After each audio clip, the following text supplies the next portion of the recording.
In this session, we're going to talk about the role of state-owned enterprises in extractive sector governance. And one of the special features of the oil, gas, and mining industries is the often outsized role played by state-controlled companies in the management of the sector. Beginning in the oil and gas sector, state-owned enterprises play a dominant role. They control about 90% of all global oil reserves and are responsible for about 75% of production. In the mining industry, the numbers are a little bit lower, but the role is still important. A 2010 study by the World Bank showed that about 24% of ownership in the global mining industry is controlled by state-owned companies. Most of these state-owned enterprises are primarily active within their home countries, where they play a range of roles in developing and exploiting national reserves. A smaller group goes beyond that and is actually going overseas and executing projects in other markets. This includes Brazil's Petrobras, Norway's Statoil, and Malaysia's Petronas. Some state-owned oil, gas, and mining companies have been big successes and have helped their countries benefit from these industries and use them as a vehicle for other kinds of development. Examples include the Chilean copper company Codelco and the oil companies Ecopetrol from Colombia and Petronas from Malaysia. The state-owned enterprises that have succeeded have become industry leaders on technical and commercial grounds. But these successful companies have also delivered other benefits, which set them apart from companies in the purely private sector. They've been used as instruments for the development of national skills, with the employees of these companies often becoming leaders within their countries. They promoted the development of small and medium enterprises, which serve as service providers to the national company. And over the long term, they've also helped states capture a larger share of fiscal revenues from the sector by reducing the country's dependence upon private contractors. So there are a number of places where state-owned enterprises have been an important component of the success of the development of an oil or mining industry. But there are also a lot of risks that go along with state-owned enterprise governance, and more state-owned enterprises in this sector have failed than have succeeded. Let's talk about some of the important risks. First, state-owned enterprises can be a source of inefficient project development and suboptimal revenue collection. In this graph, you'll see that on average in the oil sector, national companies earn only about half as much per employee as private oil companies. That means that by entrusting an SOE to play the principal role in the development of a project, the state may be sacrificing short-term returns, either because the project develops more slowly or because there's less profit for the state to tax. The next big risk is that these companies often become responsible for managing huge flows of public revenues. It's not unusual in major oil-producing countries for half or more of all public revenues to pass through the hands of the national company before making it to the treasury. So you can imagine what some of the risks are that go along with this. In countries that don't guard against it effectively, the NOC can become a de facto parallel treasury that can really disrupt other public financial management procedures. One example of where this has happened is Angola, where the state-owned company Sonangol is a giant through which huge shares of public revenues pass. In 2010, the International Monetary Fund discovered that $32 billion had been spent outside of the country's ordinary budget procedures over 4 years. And big chunks of this revenue had been managed by Sonangol and had been spent on things that one wouldn't ordinarily expect a national oil company or any oil company to be responsible for, such as construction of major public housing projects. In Venezuela, the national oil company PDVSA was used for many years not just as an oil company, but as a parallel ministry. So it was responsible for managing all sorts of projects that one wouldn't think of as being under an oil company's purview, such as building clinics and building and managing schools. There were years, in fact, where PDVSA was actually spending more on these social missions than on its core oil and gas business itself. The next risk is that, simply put, SOEs can be expensive. And by investing significant shares of revenues from extraction back into the state-owned enterprise, instead of investing them in other tools for national development, a country can increase its economic dependence upon these volatile industries. Ghana is an example of a country that's currently wrestling with this challenge. Since oil production began in 2011, almost a third of all government oil revenues have been spent by the Ghana National Petroleum Corporation to cover its participation in oil projects and its investment in its long-term commercial ambitions. That represents a bet by the Ghanaian government that in the long run, having a strong and effective SOE will deliver better returns to the state than could be achieved by investing the money in other sectors or by saving it for the future. And that bet may pay off. But if it doesn't, either because Ghana doesn't discover more oil, or because the company doesn't develop strong efficiencies, then the citizens of the country will have lost out on other opportunities. By directing large shares of public resources to the SOE, the state is putting more eggs into the basket of the sector and increasing its exposure to market downsides. This can have an impact on a government's long-term plans to diversify the economy. Let's look at the shares of some of the major oil sector SOEs during the last few years, as commodity prices have fallen.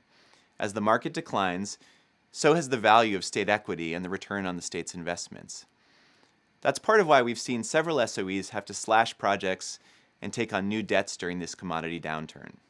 The final major risk is corruption and conflict of interest. Now, state-owned oil and mining companies are particularly prone to corruption because they sit at the intersection of commercial activity and public decision-making. They control in many cases de facto access to very significant flows of public revenue. And as such, the risks that they'll be susceptible to corruption are high. One need look no further than Brazil, where the national oil company Petrobras has been at the center of a massive scandal. The company's leadership conspired with a cabal of supplier companies to massively overcharge the Brazilian taxpayers for services rendered to Petrobras. The scandal reached the highest levels of the company and the government as a whole. It has led to billions of dollars in lost value to Brazil's citizens and hundreds of arrests and convictions. Scandals like this have been all too common among oil and mining SOEs. So now that we've looked at some of the success stories and examined some of the risks, let's talk about some steps that countries can take to mitigate the risks and maximize their chances of success. 1. It's very important that the role of the state-owned enterprise be defined clearly and that the limits between the SOE and other agencies of government be clearly delineated. What you want to try and avoid is a situation in which the SOE has all kinds of powers. The power to award licenses, to pursue commercial activities on its own, to set strategy, to do all the sorts of things that the state needs in managing its sector without any kinds of constraints or with blurred boundaries between what the SOE is supposed to do and what other agencies of government are supposed to do. Next, the country needs a workable system for managing revenue flows between the SOE and the state. Now, this is complicated because a state-owned enterprise needs money if it's going to perform its commercial activities. And so you'll often hear the leadership of an SOE complaining that the state is starving the company of the funds that it needs.